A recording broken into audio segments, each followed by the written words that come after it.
Hello everyone. This video is our first weekly update for the course. So this is the update that I'm posting on 1/28, and you should have viewed this by Tuesday at midnight in order to get your full credit for the week. This week you should have introduced yourself to me on our Blackboard site in the discussion section. It was really great to read your introductions, a lot of interesting information, and makes me even more excited to work with all of you. You also should have taken the confidence assessment.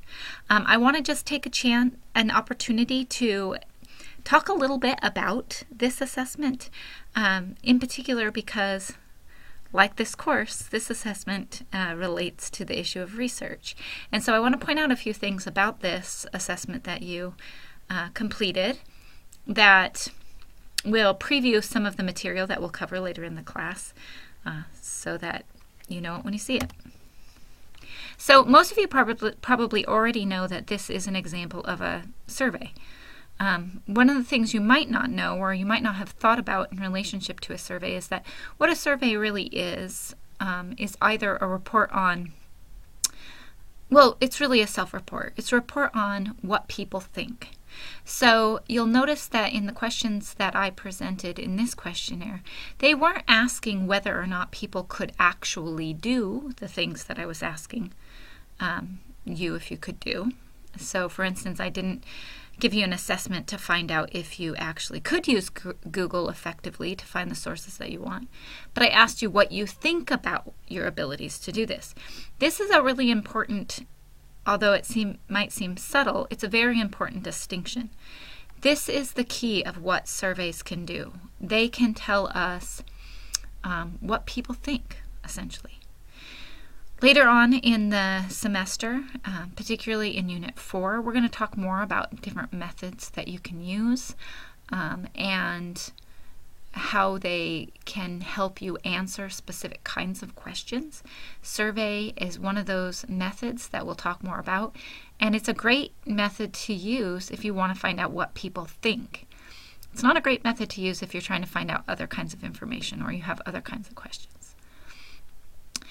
The other thing I want to draw your attention to about this assessment is that this assessment was made up of both quantitative questions that were meant to allow me to collect quantitative data, as well as questions that helped me to collect qualitative data about the course overall. Again, these are two concepts that we're going to delve more into in Unit 4, but I want you to be thinking about them already. So these particular questions, the ones that ask you to rate something from strongly agree to strongly disagree, I'm sure that you've seen these kinds of questions before. They have a name. They're called Likert style questions. And so that's something that we'll also talk more about. It's important that when I utilize these kinds of questions and I can collect quantitative data, it can't tell me everything about a particular situation, but it can tell me some pretty specific things. So in this case, what quantitative data can do is it can tell me about general trends or patterns of a population. In this case, it can tell me overall, in general, how confident is the class in relationship to a number of skills and tasks that we'll explore throughout this course. So it can't tell me what an individual student, how well he or she may be able to accomplish this, or it can't tell me why some people might be more confident than others, but it can give me a general trend of a group of people. Quantitative data also means that it is manipulable in terms of numbers. So it is numerical data, and I can perform numerical operations in order to use this information to describe a specific population. So I can find out like the mean, the median, the mode, and the range, and this can tell me information about a population overall.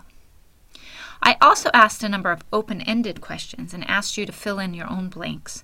These kinds of questions are called qualitative questions, and they allow me to collect qualitative data. Already you should be able to see the biggest difference here. I can't turn those questions easily into numerical information. I can't find out what is the mean of these open-ended questions. Instead, they work in a different way. Instead of providing me with a general trend or pattern of information about a population, they provide for me a deeper sense of meaning or understanding about a particular question. So just as I said with the quantitative data, it might tell me whether or not the class is confident about their ability to use Google, for instance, to find sources, but it won't tell me why.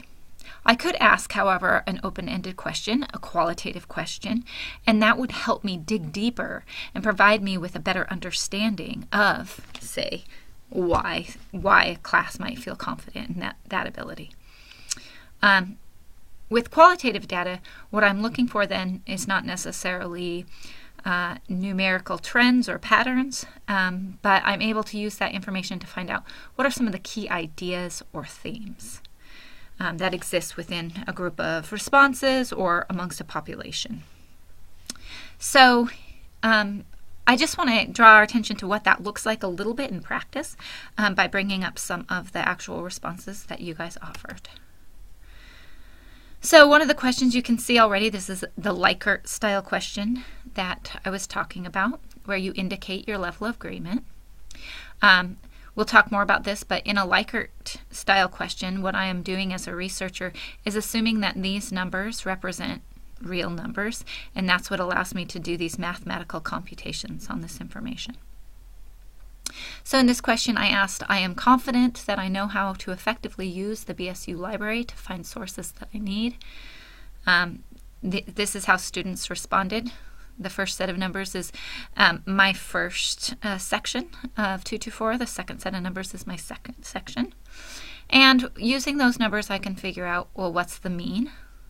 That tells me that the average in class of students, their level of confidence is almost 2 of 4, is almost agree, a little bit less than that. That the median, so what is the middle of the course, most people agree with this statement as the middle. It is the mode means it's the most often given response. And the range tells me what is the variation between users. So in this case, there's a range of 3 to 5. The range is 3 points. That's something different than if I had a range of 5 points, which would tell me there's a lot more variation in the class in terms of their confidence in relationship to this skill. So that just gives you a little picture of how I might use quantitative data to tell me something about what the class looks like overall.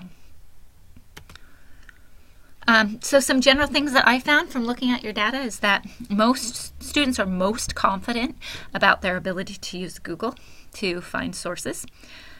While I don't find this surprising, I will urge some caution because I think we'll talk later in the class about ways that you can use Google, and I've found that students have a lot of confidence about their ability to use Google, but that might not actually translate into real skills. So hopefully you'll learn some things that you didn't know about some tricks you can use to help you be better at finding information quickly through Google.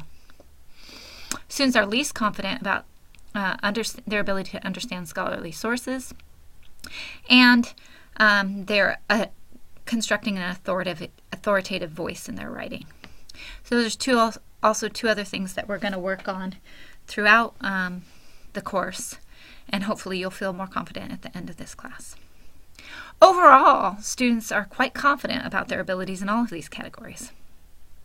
I'd say a couple of things. Based on what I already know about research in this area, research on teaching and learning, there's a couple of things that you should think about as students. One is that your level of confidence is important. In fact, how confident people feel about their skills and their ability to learn something actually translates into their ability to learn things. When people don't think they can do something, they generally can't. And so having some confidence in your ability to do this is important to your learning overall. But Being overly confident can actually derail the learning process. If you feel like this is information that you already know, for instance, like how to use Google, you might not pay as close of attention to the information that we cover, and you might not work as hard at improving those skills. So overconfidence can actually be detrimental to the learning process. So those are just two things to keep in mind in relationship to confidence and your skills in this class. The other questions that we talked about were qualitative questions that I asked about were qualitative. There, instead of listing out, 20 responses from students, what I did is go through and read those responses and try to create a set of general themes or categories that most of the responses seem to fit in. From there, I found out that students were very worried about time management, as well as online elements of the course. And I think those are two key issues, as I noted before in the class, of things that sometimes give people trouble. Students were also worried about finding sources as well as writing more generally, and the workload. They're most excited about learning research and writing techniques, the topic and the course material itself, just learning in general, and of course graduating or passing the course. And then a number of values were mentioned as ones that will help you be successful in this course. And I think these were spot on and really great to think about this. So values of time management, of hard work, organization, drive, being open-minded, working independently, and just being interested in learning. These are very much values that will help you be successful in this class. So, if you're starting to feel like you're not doing as well as you would like, maybe remind yourself of what you're good at and what you do value.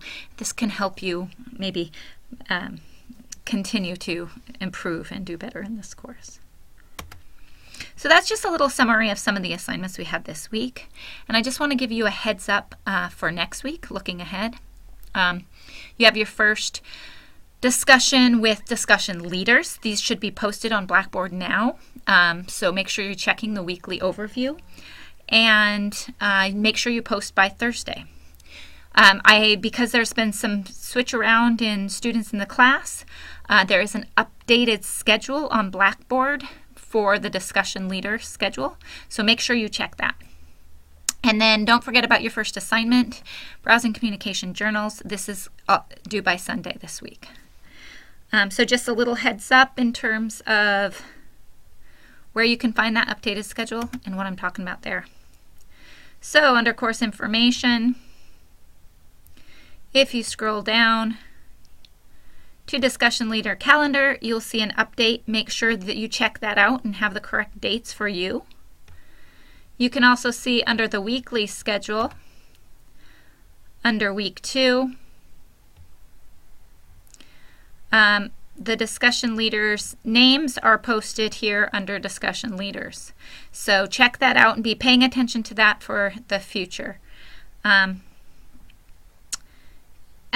grades should all be updated. So if you're missing something, send me an email. If you have any further questions, make sure you reach out.